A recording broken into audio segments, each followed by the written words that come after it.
도시개발구역의 지정입니다. 다음의 자들은 계획적인 도시개발이 필요하다고 인정되는 때에는 도시개발구역을 지정할 수 있습니다.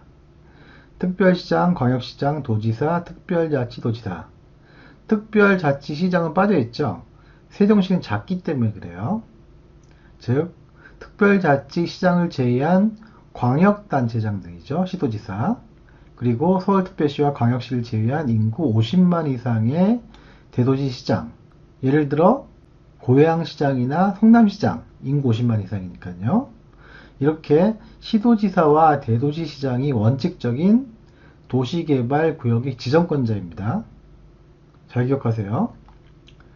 도시개발 사업이 필요하다고 인정되는 지역이 둘 이상의 시도나 대도시에 걸쳐 있는 경우에 관계 시도지사 또는 대도시장이 협의해서 도시개발구역을 지정할 자를 정하는 겁니다.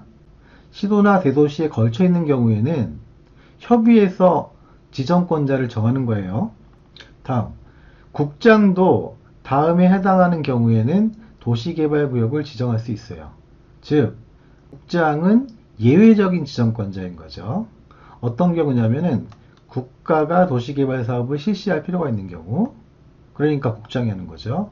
관계 중앙행정기관의장, 예를 들어서 국토, 교통부 장관, 이런 장관들이 요청하면은 국장이 지정할 수 있어요. 또 공공기관의 장 또는 정부 출연기관의 장, 예를 들어서 한국토지주택공사 사장, 이런 사람이 30만 제곱미터 이상으로서 국가계획과 밀접한 관련이 있는 도시개발구역의 지정을 제한하는 경우에는 국장이 지정할 수 있는 거예요.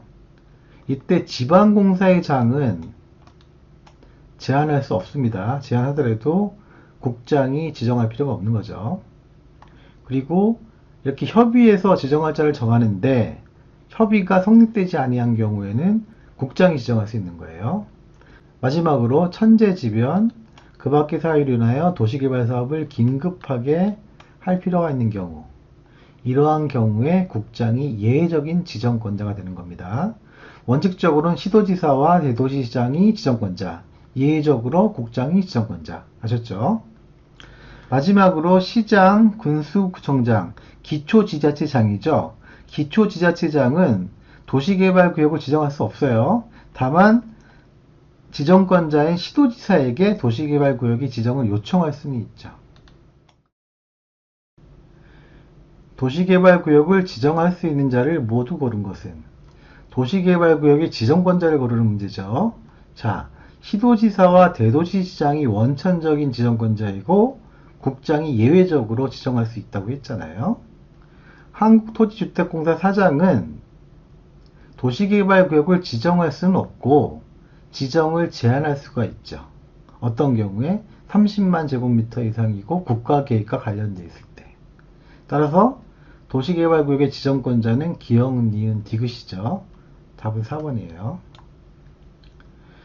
국장이 도시개발구역을 지정할 수 있는 경우가 아닌 것은 국장도 도시개발구역을 지정할 수 있다고 했죠. 예외적으로요. 그 예외적인 경우가 아닌 걸 고르는 문제네요.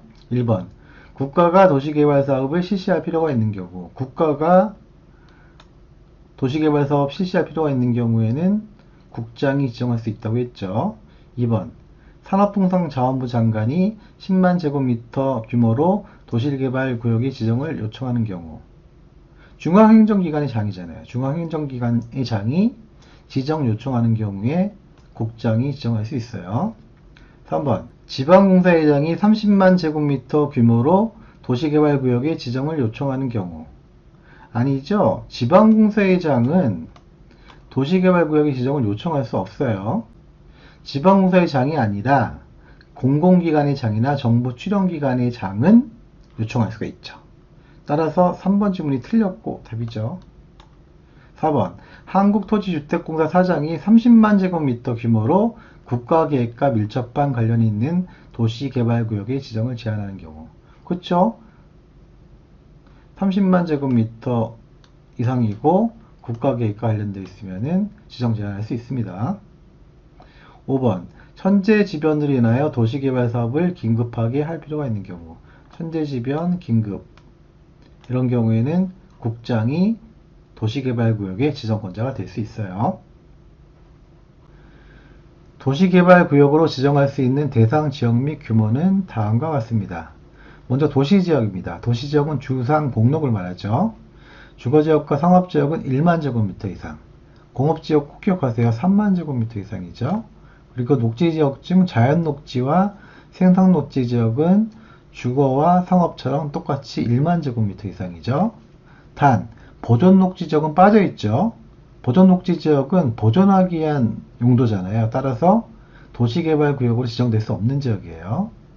요컨대 최소 1만 제곱미터 이상이어야 된다는 거고, 공업지역은 3만 제곱미터 이상이며, 그리고 보존녹지지역은 대상지역에 포함되지 않는다는 다시 기억하세요. 그리고 도시지역 외의 지역은 30만 제곱미터 이상이라는 거. 다음, 자연녹지지역, 생산녹지지역 및 도시지역 외의 지역의 도시개발구역을 지정하는 경우에는 광역도시계획 또는 도시군 기본계획에 의하여 개발이 가능한 지역에서만 지정해야 합니다. 다만 계획이 없을 수도 있죠. 광역도시계획 및 도시군 기본계획이 수립되지 아니한 지역인 경우에는 자연녹지지역 및 계획관리지역에서만 도시개발구역을 지정할 수 있어요. 꼭 기억하세요. 시험이 잘 나오겠죠? 자연녹지와 계획관리지역의 공통점은 뭐죠? 개발하기 직전의 땅이라는 점이잖아요. 따라서 자연녹지 계획관리지역에서는 계획 없이도 도시개발구역을 지정할 수 있는 겁니다. 꼭 기억하세요.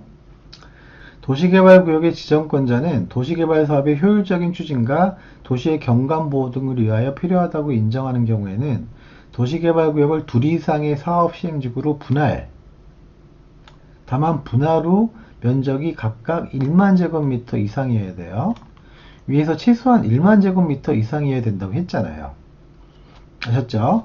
그리고 서로 떨어진 둘 이상의 지역을 결합하여 하나의 도시개발구역으로 지정할 수도 있습니다. 도시개발구역으로 지정할 수 있는 대상 지역 및 규모에 관하여 괄호 안에 들어갈 숫자를 바르게 나열한 것은, 자 보시면은 주상 공록이죠. 전부 다 도시지역이잖아요. 도시지역에서는 기본적으로 1만 제곱미터 이상이어야 된다고 했고, 공업지역만 3만 제곱미터 이상이라고 했잖아요. 따라서 1, 3, 1, 1이어야 되죠. 어디죠? 2번이 답이네요. 쉽다.